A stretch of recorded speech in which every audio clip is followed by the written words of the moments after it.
So I have missed the reviews for The Gilded Age season 2. I reviewed all of season 1, loved the show. I still adore it. I just got really busy and just didn't have a chance to keep up with doing the videos. I've been watching it week to week. Now I realize that we are going into the season finale and I've missed like 7 or 8 episodes. So I figured I would do one video that just recaps the entire season and gives my predictions for the finale and for hopefully next season. I think it's already, I don't know if it's renewed for season 3, but I don't see why it wouldn't be. It's such a huge hit. So let me just go down. I'm just going to go down the characters and just their storyline. Let me start with Ada. We thought Ada finally found her happy ever after with Luke. I'm just really surprised how quickly they killed him off. Again, spoiler alerts. If you haven't watched any of this, don't watch anymore because I'm just going to talk about everything that's happened to date. But yeah, like, poor thing. Like, first, last season it was that guy who Agnes thought was trying to scam her for her money. Then she finally meets Luke, and then Agnes starts to like puts the kibosh on it and won't and is problematic with her getting married. Then she finally comes around. She shows up at the wedding. She finally gets her day. And then, oh boy, gets cancer and he dies like fast. So I'm sure that this is, relevant for the story somehow. Not sure where they're going with this, but it's just sad to see because she's such a sweetheart and, she just deserves happiness. And I also am just curious to know why she never married to this point. Why she is quote unquote a spinster. And, you have to wonder how much of this was Agnes is doing, because you see her reaction to Ada falling in love or wanting to get married to Luke. So you have to think she's probably been doing this her entire life just because she, being selfish. We see Agnes's heart starts to open up, throughout the season, especially through the last 2 episodes. But clearly she wants to keep her sister, she wants the company of her sister, which is understandable, but not at the expense of her sister's happiness. So that was really sad to see. Let's talk about Marion and Dashiell. So Dashiell, who is related to Agnes through her husband, has been, he popped up this season with his daughter who is in one of Marion's classes, and he's been pushing up on her. Handsome man, charming, rich, he checks all the boxes, but Marion's just not really feeling him. And we think, and I predict that the reason is because she's probably really into Larry. She just doesn't realize it yet. And I think they're already planting the seeds for Larry and Marion to either realize that they have feelings for each other, maybe start some kind of affair or something in season 3 while she's engaged to Dashiell, or maybe that's the reason that she finally calls off the engagement. Not sure yet, but clearly her and Larry have some kind of connection. It makes sense. They're age appropriate. They're both young. They're both progressive, good looking young couple. But, and again, I don't even know that their parents or Larry's parents and her Aunt Agnes, I don't know if they, well, Agnes probably wouldn't like it because the Russells are new money. But given everything that's just happened with Oscar losing their money, she might have a change of heart. But again, a lot to happen, a lot to unfold to see where this story goes next with them. But I thought the way he proposed to her was not cool. He put her on the spot in public. How could she say no? But that's kind of how things went back then, right? I mean, there was not this big buildup. I mean, even look at the way that Luke proposed to Ada. I mean, it was clear that she was into him. But, I mean, they had only, I don't know if you call it, I guess you call it dating or courting or whatever back then. I mean, they had hung out a couple of times and now they're ready to get married. But that's how things worked back then.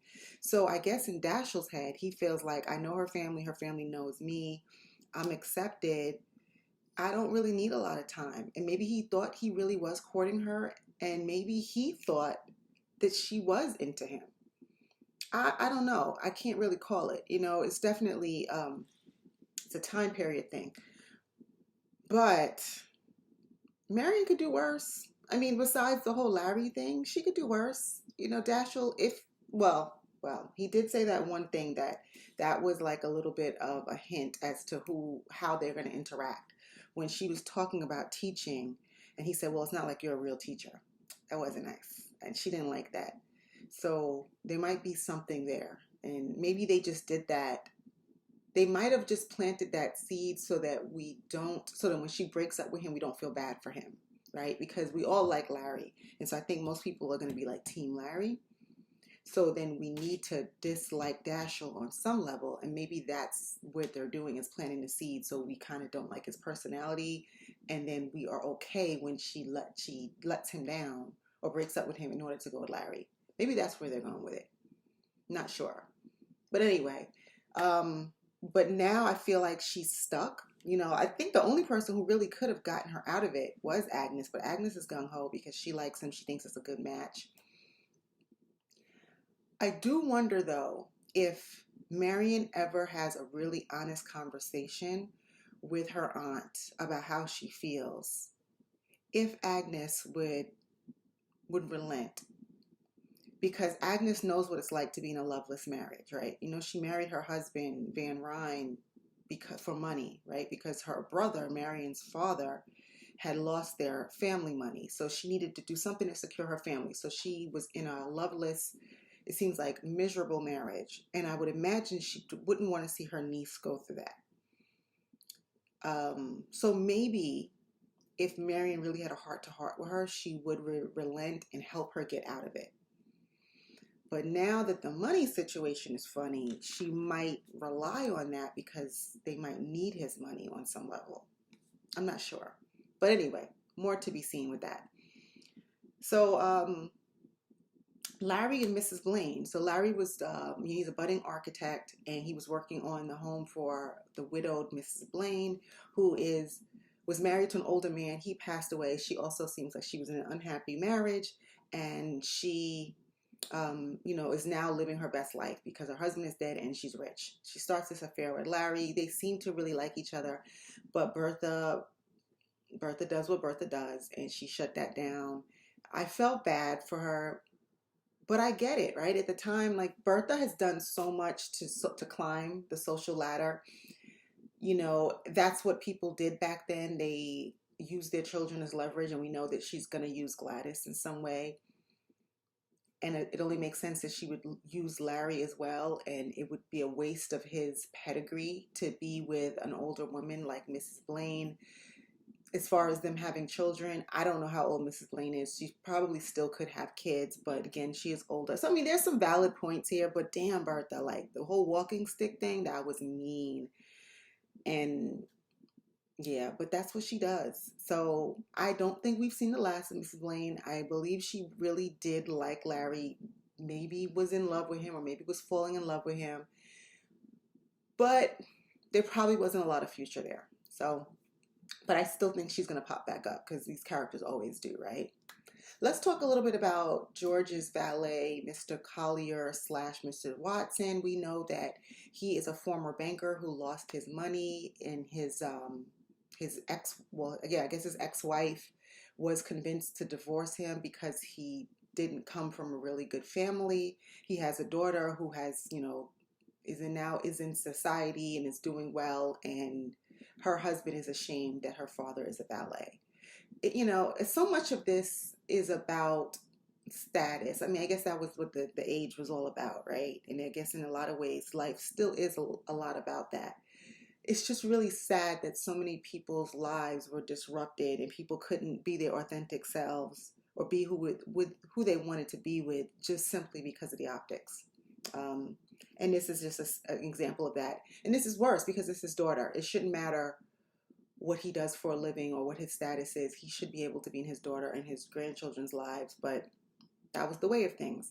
But we did see that the father, his son-in-law, tried to buy him off and get rid of him. The daughter came back and told him that that's not what she wants, that she wants him in her life, and that she's actually going to make an effort to, take care of him, and so that he can still stay in New York and be close by. So that's an amazing, happy ending if it's really true. It feels like it's too neatly tied up with a bow, so I imagine that there's going to be more to that. I hope that she's not in cahoots with her husband and they're not trying to hurt this man somehow.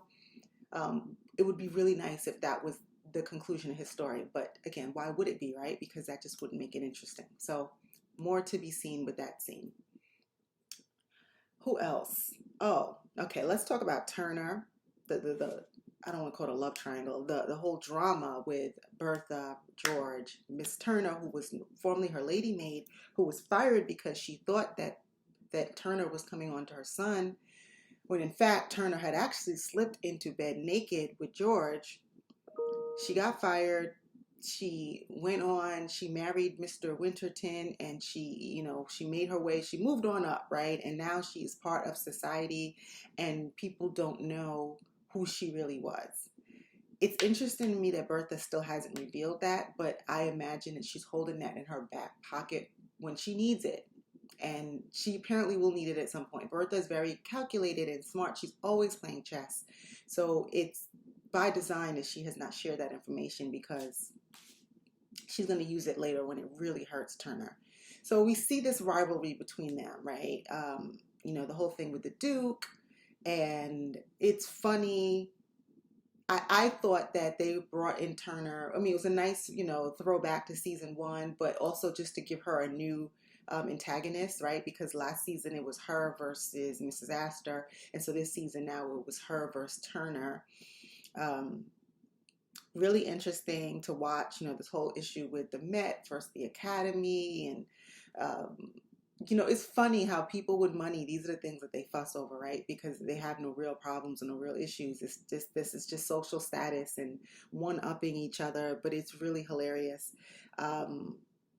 Yeah, Mrs. Winterton, she's gonna have some stuff up her sleeve. She lost the last battle, but she's gonna go back. She's gonna lick her wound. She's gonna come back with some more stuff. I'm really curious to see what that is. Let me ask y'all, what did y'all think about the whole thing with George not telling Bertha about what Turner did? And obviously, Turner let it be known she couldn't wait to drop that into Bertha's lap. And Bertha, rightfully so, was pissed. And pissed was, she has to play the long game with Turner, right? But when she let loose on George, and that was the first time I'd ever really seen them get into it, because they are such a loving couple. Now, we can dislike them for a lot of reasons, and we can talk about George later, but we love their love, right? Of all of these, a lot of these couples these relationships seem to be manufactured, and it just seems to be all about social standing and climbing the ladder, and not so just really business decisions, right? That's how a lot of these marriages at this level were constructed back then. So to see two people who truly seem like they love each other and are into each other and are attracted to each other and really go hard, like George loves his wife and Bertha loves her husband, and they are truly that's a real power couple right there. So when they started fussing, I mean, they're not going to break up or anything, but I felt her pain. Like, Bertha has such a cold facade, and she is in some ways not likable because she is so calculated. But her love for her husband seems like the one thing about her that's genuine, and that's the thing that we like about her. And so we saw her hurt and we saw her pain when she learned what happened. And I think she knew better than to think her husband would cheat on her, especially cheat on her with Miss Turner. But it was the absence of the truth, the fact that he'd never told her, and allowed this woman to continue to serve her in such a close capacity. Like she said, this woman did her hair, drew her baths, picked out her clothes, helped her get dressed. And to know that woman was, scheming behind her back with her husband. Like, I get it. If I was Bertha, I would have been livid. And not because I think anything happened. It's just it's just too close for comfort. And I could see how it makes her feel foolish that, like everybody knew except for her, that she played the fool. And for a woman like Bertha, she's always 1-2 steps ahead. So I get it. I get why she was so devastated by that and so angry and felt so betrayed. And she held her own. She iced him out. She didn't have dinner with him. She gave him a one-word treatment.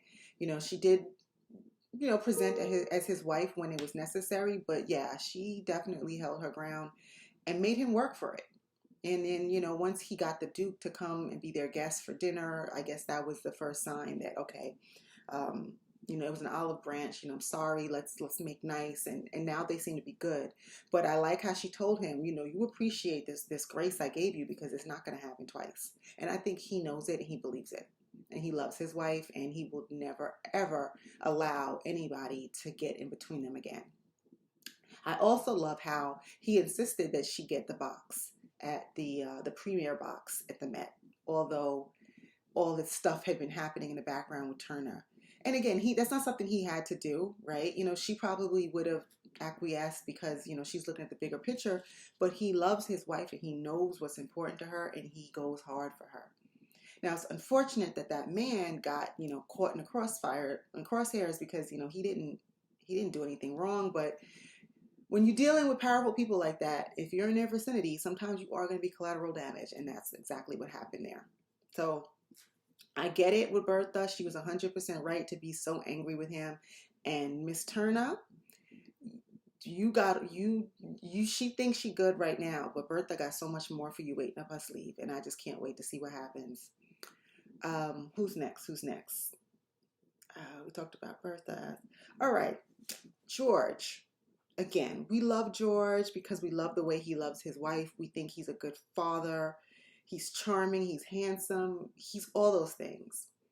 I didn't like the way he handled the men, the union, the steel workers in Pittsburgh. We thought that he was showing his sweet, sensitive side when he saw how they were living and he saw the children and he insisted that they did not open fire on the workers. But then we come to find out that he made a concession, a temporary concession, just to create some unrest between them so that now there's infighting between them, which we know corporations, corporate America does a lot. They don't want people to be united because once people are united, that's where the power is. So what do? They try to create dissension amongst the ranks, and then now there is no one formidable force that they have to fight against. So from a business point of view, I get it. From a tactical point of view, I get it. But George, you're rich, right? You got enough money to keep Bertha just laced up and, with the gold and all of the riches and the rich parties and your children. I mean, you have everything you need for a lifetime. Why can't you give these people a raise? And then for you to sit there and say, well, it's going to disrupt the whole system and everybody. I mean, stop. You could absolutely afford to do that. It would be the right thing to do. And then to know that you were being manipulative, it really it put him in a negative light for me. So I have this love-hate relationship with George where I understand the business piece of it, but from a humanity point of view, I just did not sit well with me at all. It hurt my heart. And I also imagine, and again, I would love to see a backstory of George and Bertha because we know that they are new money. And I don't know if they were poor or just low income. Larry had made references to his mother's parents being potato pickers or something like that in season 1. So we know that they come from, I would say, humble beginnings. I don't know how humble. But if you did, then you of all people should be truly sensitive to the plight of your workers, especially now that you have seen them in person and you see how they live. You're not somebody who grew up with a silver spoon in your mouth. So the insensitivity, it's the insensitivity for me. It was something else that he did that I did not like. That just wasn't cool at all. Another thing, when he brought I can't remember the man's name. I guess he would be like the union leader, the one that he was trying to convince to have the workers not strike. He brought him to New York to woo him, to offer him a management position or something, to get him on his side. Why would you bring that man to New York, bring him to your house with all your riches, and it's like you're throwing it in his face? That to me was not smart. You want somebody to understand your point of view. You want somebody to compromise, to negotiate with you. And all they want is safe working conditions, reasonable work hours, and reasonable pay. And that, I mean, that's, and I get it. It was the 1880s, right? So, this is before that was a given and a privilege and a standard, not a privilege, a standard, a right of workers. But to bring him to your house was really like just throwing it in his face. Like, look how well I'm living. It's like when you hear these stories of the Walmart CEO who's making 400 times what the cashier in Walmart is making. This disparity between the rich and the poor, it does something to your soul, and it makes it hard for you to be on these people's sides when they have more than they'll ever need, and people are scraping by with the bare minimum and can barely feed their families. So I just thought it was extremely insensitive of him to bring that man to his house. Yeah, that wasn't cool at all. But yeah, George, I like you guys in some aspects, but y'all are losing me. Y'all are real losing me with this whole the have and the have nots thing that's going on. It's just giving very tone deaf, very elite. Um, I don't care. Let them eat bread. Marie Antoinette vibes. Not feeling it. All right, last storyline I'm going to touch on, and I want to make this too long, is, oh, no, there's two more things I want to talk about. Peggy, how can I forget Peggy? Peggy and Mr. Fortune, her boss at the newspaper. When they went down to Tuskegee, I had to clutch my pearls. I was so mean. Listen, we all know how the South was then, and in some ways how the South still is in some places. We are, what, 20 years outside of slavery, 15, 20 years removed from slavery? Girl, I mean, they made it back by the skin of their teeth, but I was like just gritting my teeth that whole time, thinking, you don't want to go down there. Not for no story. Not to Alabama. Mm-mm. And I thought it was a little irresponsible of him to take her, him having known, because he's a former slave, what it was going to be. And she also, somebody who grew up in the North, has no idea of what it is. Like, her mama tried to tell her, like, you can't make eye contact. Like, it's a scary, scary place. It's bigger than being uncomfortable. Like, she literally could have died. She could have been lynched. She could have been raped. Like, there's just, I was very uncomfortable with that storyline. Glad that they made it out, but they cut it close. Now, where are we going with this thing with her and old boy? I don't think Peggy is going to cross that line. I think she, was raised a certain way. But I do think that there's, this connection. I mean, we know work romances happen all the time. Plus, they have this connection where they have both lost a child. He respects her. He likes her. He's attractive, all of that. I do like the fact that her mama sees it. And her mama is two steps ahead when she recognized that only two of their names were on that article. So she knows that only the two of them went down there together. So mama is already putting the bug in her ear, like, I didn't raise you like that, sis. Don't go mess with this married man. Like, all right, we already had one bit of a little scandal here. Do not mess this up. I love the whole black elite piece of this. When they were all on that rooftop for the fireworks for the Brooklyn Bridge, that just gave me life.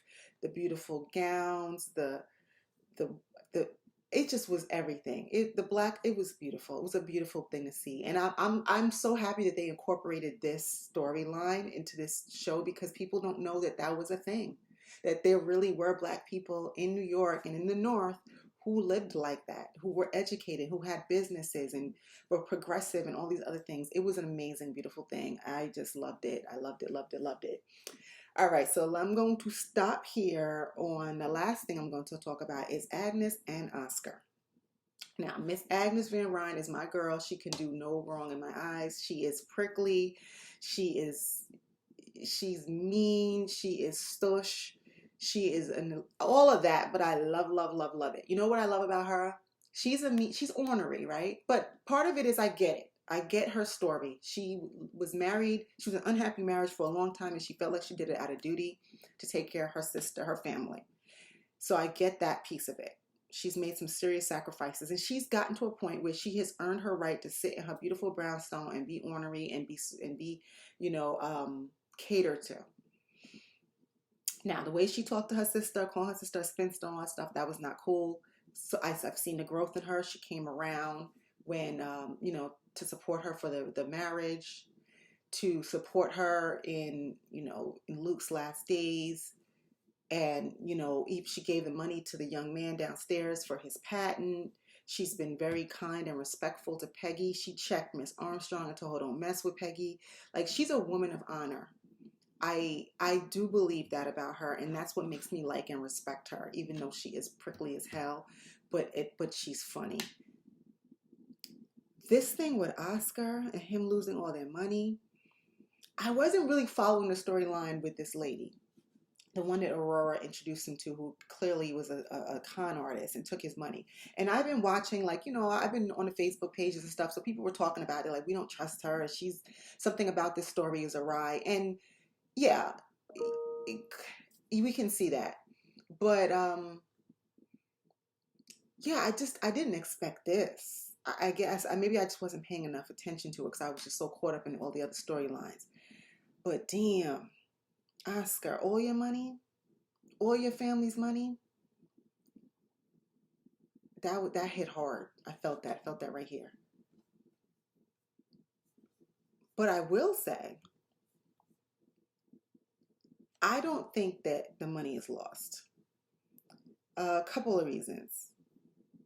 Agnes is shrewd and smart as hell. She's a woman, right? Now, granted, yes, she's a woman in these days. She doesn't have a lot of agency, power, and all that stuff. But Agnes is smart. And she's got a lot of solid people on her team. Her and Mrs. Astor are like this. I think Dashiell, whether be it because that's his aunt or be it because he's now engaged to Marion, will lend his resources. Aurora is going to feel guilty because she introduced him to Oscar. Shoot, even the Russells. Not that she would ever ask them for any help, but I think collectively she's going to pull her family out of this. Because I just can't see them going broke like in season 3. Like I just don't see that being part of the storyline. I think this makes for a good, season finale and a good cliffhanger and stuff like that, but I don't see it being long term. They're gonna find this lady, or somehow, some way, she's gonna regain her money. I strongly believe that.